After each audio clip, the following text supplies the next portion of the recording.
Okay. This morning we're going to be in Mark chapter 8. If you have a Bible, go to Mark chapter 8. If you don't have a Bible, it'll be up on the screen. Just want to give a plug for the Bible.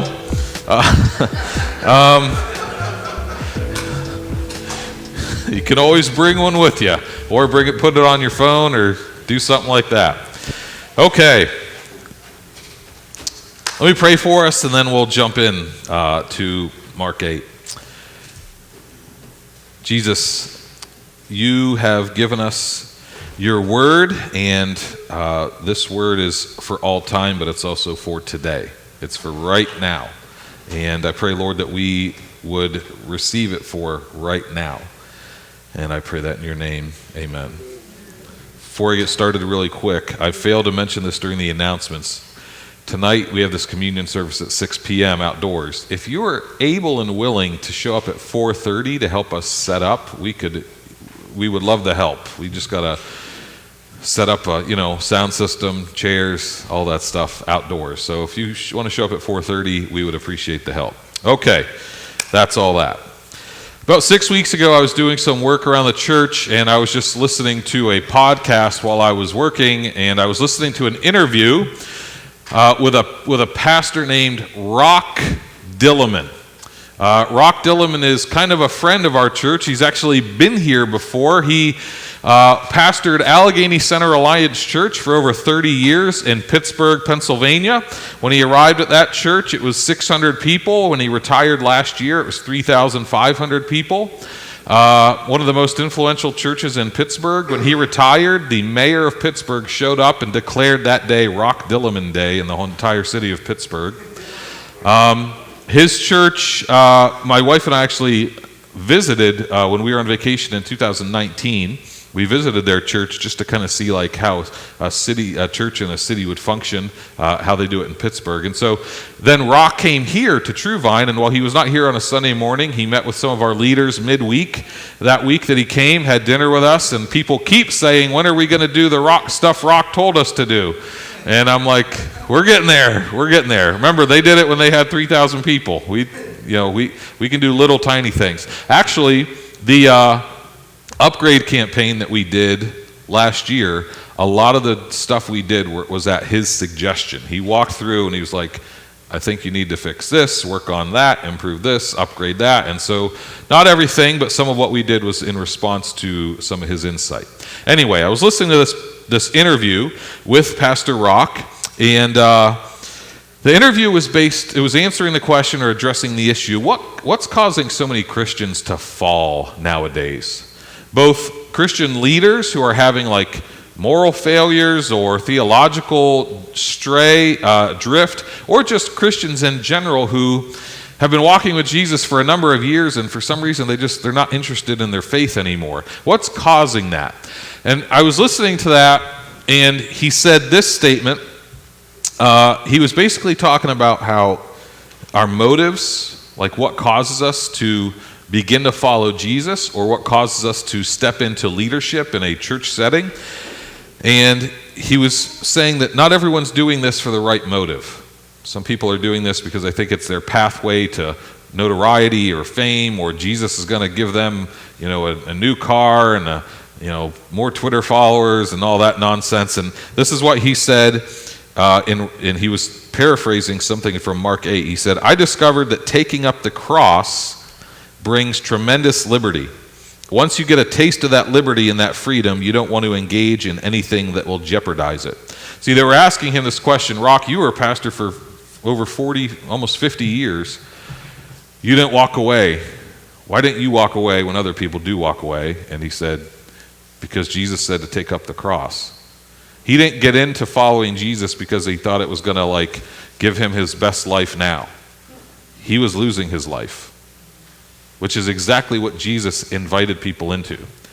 Well, when he said that, I let out a verbal, oh, like it was one of those just guttural, thankfully I was alone when it happened.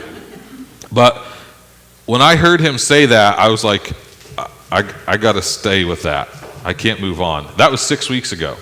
I haven't been able to move past that thought since. And then about little over 2 weeks ago, right before our church retreat, John Eric and I were having lunch together, which we do 2 or 3 times a day. And and he said, just kind of out of nowhere, it seemed like it was out of nowhere to me, but maybe it wasn't. He said, I've really been feeling like the Lord is focusing on my life about denying the self, or the self dying to self, which he preached on at the retreat and touched on last week. And I said, wow, that's interesting, because that's the same thing that he's telling me to deny self. He's telling you that the self has to die. I said, what prompted that? He's like, I listened to this interview with this Pastor Rock Dillerman. So, I share that story because if God is telling me, and God is telling John Eric, he's probably also telling you. That's not a coincidence.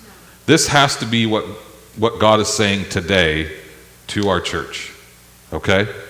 So, Mark chapter 8 is where this statement from Jesus comes in, and Jesus is speaking to a crowd that includes his disciples.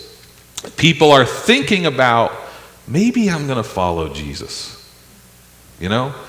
At this point, I want to remind you, he's not done all of the miracles. He's done some of the miracles, but he has not been crucified. He has not been resurrected. He's a teacher who has a reputation for surprising feats. And in Mark chapter 8, verse 34, I'm going to actually read 34 through 37. These will be on the screen. To those who are considering following him, this is what Jesus said. He summoned the crowd with his disciples, and he said to them, if anyone wishes to come after me, he must deny himself and take up his cross and follow me. For whoever wishes to save his life will lose it, but whoever loses his life for my sake in the Gospels will save it. For what does it profit a man to gain the whole world and forfeit his soul? For what will a man give in exchange for his soul? For whoever is ashamed of me, well, now I'm just getting extra overtime here. Whoever is ashamed of me and my words in this adulterous and sinful generation, the Son of Man will also be ashamed of him when he comes in the glory of his Father with the holy angels. So to the people that were thinking about following Jesus, thinking about becoming disciples of Jesus, we might say it today, thinking about converting to Christianity or following Christ or giving their lives to Christ, this is what Jesus said. Deny yourself, take up your cross, and follow me. This is why I think this is important. One of the reasons that so many people are walking away from Christianity, now it's not the only reason, but one of the reasons is they never heard this. They heard, Jesus will fulfill all of your dreams. Jesus is the path to everything you've ever wanted. But Jesus said, what does it profit a man to gain the whole world and forfeit his soul? I don't know how we've come to think that Jesus will give us the whole world when he's like, you're going to have to give up the whole world. You know, how did we think that the guy that said deny yourself, we've turned that into something like love yourself? The guy that said take up your cross, we somehow said like Jesus will never let you suffer. God will never give you anything you can't handle. Until he does. God majors in giving you things you can't handle. That's his whole thing. He gave Moses the task of leading the Israelites out of Egypt. And Moses said, God, I heard a cliche that you would never give me anything I can't handle. I read it on a bumper sticker. Do you understand? I don't know how this simple phrase from Jesus has gotten lost in what our expectations of Christianity. And I think part of the problem, probably not the whole problem, is gospel explanations create gospel expectations. And when we explain the gospel in like, just come to Jesus, it'll fix your marriage, your business will grow, you'll be able to run a 40 in 4 seconds flat, like your pants will fit better, you'll have more money. Jesus, he'll fix all of your earthly problems. And Jesus is like, if you follow me, you're going to have to deny yourself, take up your cross, and follow me. We also have this, the follow me, I'll get into this a little deeper later, but like following Jesus, okay, Following Jesus does not mean I'm just going to sin, he'll forgive me anyway. You don't understand anything about Jesus if you think that that's what Christianity is. Knowingly sinning, like, he'll forgive me. I would not be so sure. Read the Bible. All 1st, 2nd, and 3rd John make it a point. Anyone who knowingly sins, their relationship with Jesus is totally in question. And they should not be confident in their fate, of their destiny with Jesus. So, this is Mark 8. Now, I want to break this down. Jesus made it nice and neat for us. It's basically a 3-point sermon waiting to be preached. One of the reasons he did that probably is because at this point, most of what people weren't reading and writing, everything was oral. And so teachers at that point would make stuff nice and easy to remember. So deny yourself, take up your cross, follow me. So I want to talk about really quickly, well, actually I'm going to spend most of my time on denying yourself, and then I will also touch on taking up your cross and following him. But what does it mean to deny yourself? This is so countercultural right now, particularly for people who are under 40, like myself, who have been told their whole lives, you are a wonderful, precious miracle, and you should celebrate yourself, love yourself, put yourself first, don't care what other people think. To hear Jesus say, deny yourself, it's almost like that doesn't compute. What do you mean, deny myself? Every commercial for chocolate cake I ever saw said, indulge myself. You know, every car dealership says, it's time to put you first. Go into debt to buy that car you've always wanted. Everything we've ever been marketed, told, if you're under 40, like myself, everything you've ever been marketed or told is, get yours. So this deny yourself thing is like, I don't even know, what even is that? Deny yourself. I've never heard of such a concept. So I want to explain it and illustrate it. Yourself, in quote, yourself. Think of you having a self. Yourself consists of a me-first attitude that does things my way. It pursues my passions and my dreams, even if it hurts other people. The self justifies self-indulgence. It is full of self-esteem. It engages in self-help. It is ultimately self-centered and selfish. This attitude used to be referred to as the vice of narcissism, but it is now considered the virtue of self-love. And in the words of A.B. Simpson, all of this self is ultimately self-destructive. Let me give you, that was an explanation of the self, but let me give you an illustration that my wife witnessed this week. My wife was driving, and she came to a stoplight, traffic light on the boulevard, and there was a guy that was parked on the side of the street, just as he should be. He was getting into his car, his door was open, and someone tried to pass on the right not in a driving lane, but in a parking area. They tried to pass on the right, and this guy had his door open and they couldn't get by. And so even though he is within his rights, this other driver, whose gender will go unmentioned, was trying to pass illegally on the right, and that driver stops and starts honking the horn at him, like, close your door, I'm trying to get by. And he starts arguing with her. Okay, it was a her. And I was really trying to not say that, but obviously. So they start arguing. He's like, I'm getting in my car and you're not even in a lane. So she's honking at him. He finally closes the door. She passes him in a lane that doesn't exist, only in her mind. And she pulls up to the red light. Well, he turns on his car and pulls out into the lane, and he ends up behind her. She was obviously in a hurry, right? He ends up behind her. Then the light turns green, and she stays there just to get under his skin. And he starts honking. And she gets out of her car. So she's not in a hurry now. She's got to make a point. So she stops, she gets out of her car, he gets out of his car. Meanwhile, my precious Christ-like wife is just sitting there, and there are 5 or 6 cars behind her, and now no one can go to work, no one can go to school, because these two have to have a shouting match in the middle of the Roosevelt Boulevard about whose rights are more important. That is the self in action. I don't care about the line of traffic, all the people I'm making late to work, all the kids I'm making late to school. I got to make sure that this person knows not to mess with me, even though I was in the wrong. The need to assert the self. I'm important. I'm so important that I'm in a rush, but not so big of a rush that I can't stop and yell at you in front of everyone. That is the self. The self is like salt water.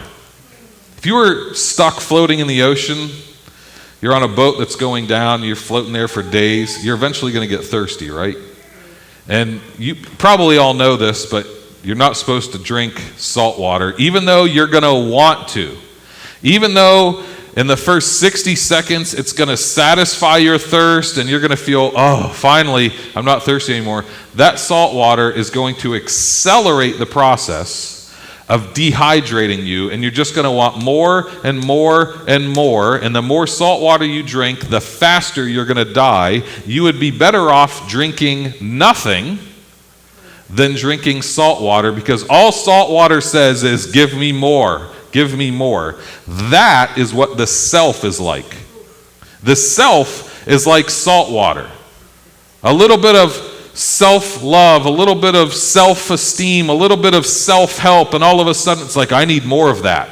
It didn't satisfy me for the long term. It satisfied me in the short term, but now I need more of that. Now I'm thirsty for more of that. If you continue down that path, you will be self-centered, selfish. That's where those terms come from. When everything you do is about you and your passions and your desires and your lusts and your craving, and even when you're willing to hurt other people in the process of getting these, that is self-centeredness. And Jesus says we need to deny that. Essentially, Jesus is saying, stop drinking the salt water. It's killing you. And what our world is telling us right now is, no, the salt water's good. A little bit of salt water never hurt anyone. Well, unless they're drifting at sea and their life is on the line. The world is trying to give you salt water. This will satisfy you, but it'll actually destroy you. It's self-destructive. 2 Timothy chapter 3 gives this outline of what culture is going to be like before the return of Christ in the end days, the end times. If you read it, it sounds like the newspaper today. But Paul says to Timothy, he gives this one statement at the beginning that I think answers all of the subsequent issues that are going to arise. He says, realize this, that in the last days, difficult times will come, for men will be lovers of self. I think the difficult times come because everyone is a lover of self. All of a sudden, they don't love their parents anymore. They fulfill their sexual needs, even if it hurts other people. They lie, they cheat, they steal.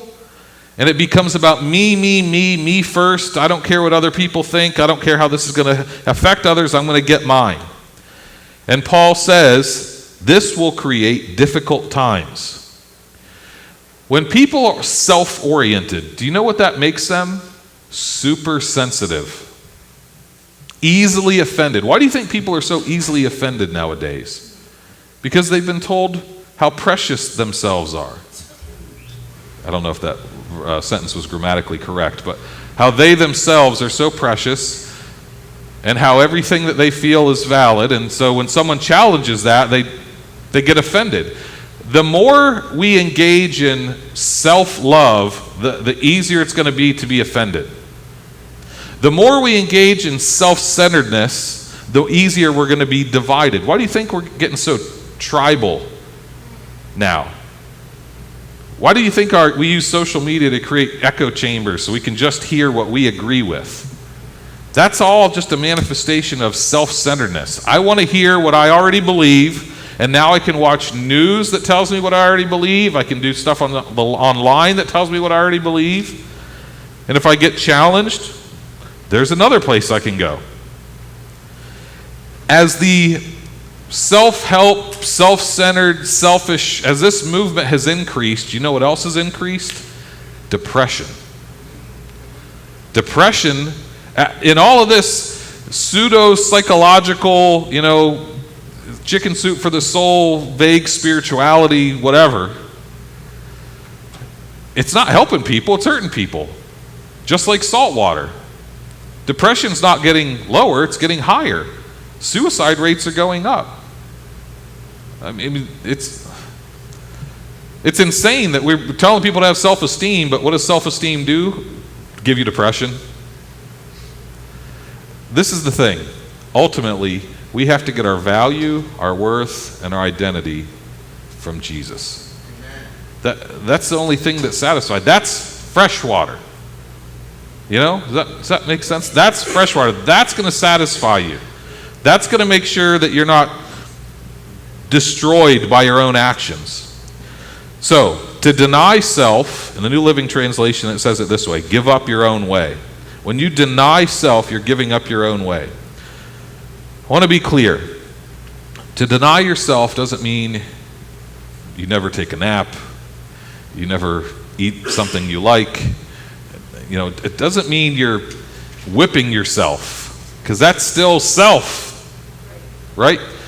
I'm not asking you to go from self-love to self-hatred. I'm just saying, forget yourself altogether. If you go from thinking of yourself and how great you are all day to thinking about how horrible you are all day, that's still self-centered. I'm saying, how about thinking about others? How about thinking about your family? How about thinking about your community? I'm not trying to flip this into this self-deprecating, self-punishing. That's not good either. I'm actually saying self-denial, forget yourself. The world is not about you. Scientists recently found out that the universe has no center, therefore you cannot be it. I just made that up. Well, I copied that from somewhere. I don't know if the universe actually has a center, but the NIV Biblical Theology Study Bible says that to imitate Jesus in laying down the self is to reject your individual agenda, nationalistic agenda, or religious agenda so that you can follow Jesus instead. We can stop thinking about how wonderful we are or how horrible we are and start orienting ourselves toward the first and second commandments: love for God and love for others. That will actually refresh you. Listen, I promise you, that is actually invigorating. And we think that like loving other people is like this draining, hard thing. I'm telling you, it's actually going to energize you. That is going to, you know what's going to drain you? Me. Self-introspection, navel-gazing, that's going to drain you. But loving God and loving others is actually going to give you life. Okay.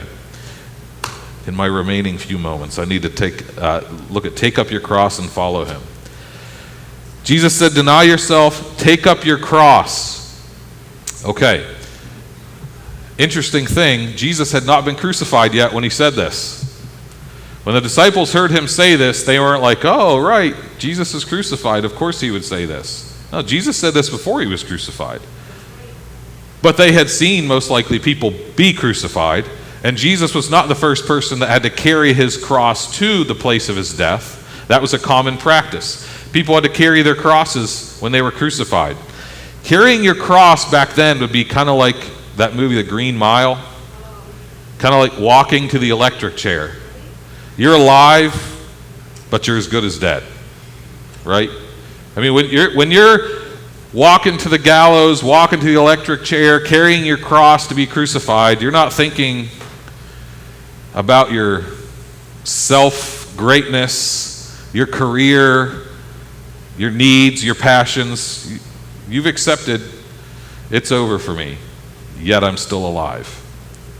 And Jesus is saying, take up your cross. You have to live with this attitude of, I'm as good as dead. My needs, my passions, my desires, I've given these over to God. I'm entrusting him to meet these things. I'm alive, but I'm as good as dead. I'm a dead man walking. Now, if you preach the gospel that way, you'll probably see less people respond. But the ones that do respond will get it. They won't complain about, sermons being too long. Not that anyone would ever complain about that. No one ever has. But, they'll be the ones who are prepared to take up their cross will sacrifice for the kingdom. They'll go to dangerous places. They won't be afraid to share the gospel. I'm dead. I don't care if you make fun of me, reject me. I'm a dead man walking. I've got a cross on my back. So I'm not concerned about my reputation. I'm not concerned about my prestige. I'm not concerned about even my safety. Does that make sense? So, to take up our cross is to willingly accept the hardship and suffering that is associated with following Jesus. Following Jesus will bring challenges into your life. In fact, you will find that you will suffer for doing what is right. It's one thing to suffer for doing what is wrong. You rob someone and go to prison. You are suffering for doing what's wrong. But what if you preach the gospel and go to prison? What if you heal the sick, feed the hungry, cast out demons, and your reward for that is crucifixion, like Jesus experienced, right? Why would we think that we wouldn't be subject to the same fate that Jesus experienced? So to take up your cross is essentially saying, Jesus, I'm willing to suffer even for doing what is right. Now, many people aren't willing to suffer for doing what is right, so they don't do what is right. Jesus finally says to them, follow me. Deny yourself, take up your cross, and follow me. Now, I mentioned this earlier, but I want to go a little further with this. To follow Jesus is very different from what many people mean when they say, I believe in God. Okay? Let me read a passage from James. James 2, verses 18 and 19. Someone may well say, you have faith, and I have works. Show me your faith without the works, and I'll show you my faith by my works. You believe that God is one? You do well. The demons also believe and shudder. You believe in God? Great. You agree with the devil. You haven't gotten very far yet. You believe God is one? Even the demons believe. Right? And they shudder. And so, I believe in God is not much. Right? Which God? And then James makes this argument. Show me your belief by your actions. James says that. I'll show you what I believe by what I do. When Jesus said, follow me, that's what he was talking about. Not, I believe in God. Jesus said, follow me. Do what I'm doing. There should be actions. There should be a lifestyle. Does that make sense? This isn't just like accept an idea. This is take action. The idea should lead to behaviors. The belief should lead to behaviors. So to follow Jesus, according to the NIV Biblical Theology Study Bible, means to die to one's own agenda. That's twice now. The same book has said we have to die to our own agenda, whether it is social, political, or spiritual. So, this is what Jesus said to the people that were thinking about following him. Deny yourself, take up your cross, and follow me. Can I suggest that all of us, when we are sharing the gospel with people, it should start here. It should, however you share it, however you present it, it's got to grow out of this soil. Deny yourself, take up your cross, follow me. Listen, I'm telling you that if you have the opportunity to share the gospel with someone and you tell them, oh, Jesus will fix all your problems, everything will be great. When they find out that that's not true, they're going to think it's all a lie. Right? But if you tell them, he is worth your life, because your life is going to be lost. You're going to have to deny yourself. All the little selfish things where you know that's wrong, you do it anyway, you're going to have to deny those. You're going to have to embrace that you might have to suffer in your following of Jesus. You're going to have to follow him, like do the stuff he says to do. You tell people that, you set biblical expectations. So when they do suffer for being a Christian, they say, I knew this was coming. This doesn't shock me. When they do have to deny themselves and don't get every little selfish carnal lust met, they say, I knew this was coming. When they're invited or asked to do the things Jesus did, they're not shocked, like, I have to do this? Does that make sense? We have to give people biblical expectations when we're sharing the gospel with people.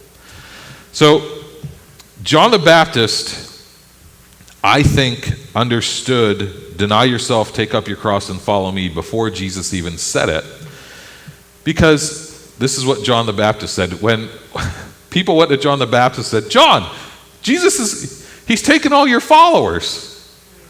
He's got more followers than you have now, even though he's younger than you. You'd have thought John would have said, oh, just wait till this new program I have coming out. All right, it's going to be good. I got a lot of tweets about it. This is what John said instead. I must decrease, he must increase. John talked about Jesus' ministry as a wedding. Jesus was the groom. The church is the bride. And this is what John said. I'm the friend of the groom. I'm not the groom. I'm the groom's friend. This is not about me. Can you imagine if you had a groomsman or a bridesmaid who tried to make your wedding about them? Okay, that's what Christians do in the church. This is about me. I'm not the groom's friend. I'm the star of the show. And John the Baptist knew, I'm just the groom's friend. I want to make this day good for him. And he said, I must decrease, Jesus must increase.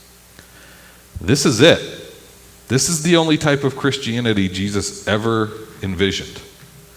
He didn't envision moralistics, vaguely Christian self-help stuff to give you a kick to get through your day. That is not what he died for. In fact, I would say it's not even worth his death. That kind of watered down. There is no decaf Christianity. There's no diet version of this. There is no lukewarm, half-hearted, I'll give it a shot approach to Christianity. I've heard people say, I'll give Jesus a try. I don't think you know who you're talking about. This is the creator of the universe. You're going to give him a try? You're lucky he's giving you a try. You know what I'm saying? Yes. I mean, he does not need any of us. We are here because he's gracious and good. Now, I know probably most of us get that, but many people don't understand that. This is the only type of Christianity that Jesus ever envisioned, the deny yourself, take up your cross, and follow me type of Christianity. So, perhaps you have been under the impression that being a nice person or a good person who is spiritual and occasionally attends church means that you are a Christian. That's wrong. Okay? Being a good person who's a little bit spiritual and sometimes goes to church is not the essence of Christianity. I'm glad you're a good person. I'm not sure how I feel about you being spiritual. Depends on what your spiritual practices are. I'm glad you go to church sometime. That's good too. Jesus died to have your entire heart. Not an hour or two a week. Not some vaguely moral, legal behaviors. Jesus could have asked for that without dying. I mean, we have to prove that his death was worth it. We're going to talk about this tonight when we do communion. Living a life that demonstrates the worth of his sacrifice. This is it. I mean, it's wholehearted. It's not dip your toe in. It's not, I'm going to give it a test run. This is not a car. So, if you've been under the impression that being a good person who's kind of spiritual and occasionally attends church is what it means to be a Christian, you are wrong. Okay? I said that twice. I'll say it a third time because I like it. You are wrong if you think that. Now, I don't blame you because I'm sure I know someone told you that. I know where you got that idea. I had that idea. So, I get it. Let's make sure we're not the ones giving people that idea. Right? Or you might be a real, genuine, authentic Christian, but you still struggle with selfishness and weakness. You're like, Pastor Jim, I know everything you said is true. I know it's more than being a good person. I know that's more than being weirdly spiritual. I know that's more than going to church on Christmas and Easter. I know that. I'm here every week. I serve. I pray. But I still struggle with selfishness. It's just in me. You know what that little pull towards selfishness is called? The flesh. That's what Pastor John Eric talked about last week. That is the flesh. Every single Christian has this battle inside them. It is the Holy Spirit of God that is put in you the moment you put your faith in Christ, but the flesh, which is that selfish inclination that you still have. And those two things battle against each other. And what you want to do is make sure you are only strengthening the spirit, not the flesh. I think 2 weeks ago I talked to you about strengthening yourself in the Lord. In the New Testament, Paul will talk it he'll say either being strengthened in your spirit man or your inner being. That's all his way of saying you are strengthening your spirit. You are starving your flesh.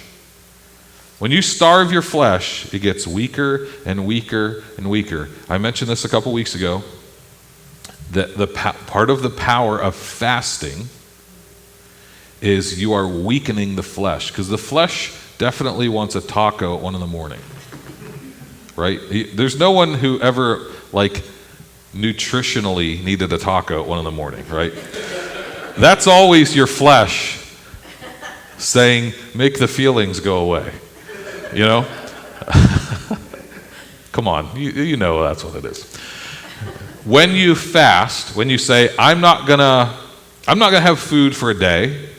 Daniel did it. He didn't abstain from all food. Daniel just ate vegetables. He didn't eat meats or sweets in the Bible, in the book of Daniel. When you have the self-control to say, I'm not going to satisfy my flesh with even food, that's not even sinful, right? Then all of a sudden your flesh gets weaker because your flesh wants chocolate cake and you say, I'm only doing vegetables. Or your flesh wants a cheesesteak, you say, I'm not eating for 2 days because I'm fasting. When you shut that down, your flesh gets weaker, but your spirit gets stronger. Does that make sense? On the flip side, you're online. An ad pops up of a very attractive person, and you linger on that. Maybe you click on the ad. Maybe that leads to some creative Googling. You've now strengthened your flesh, and your spirit is getting weaker. Does that make sense?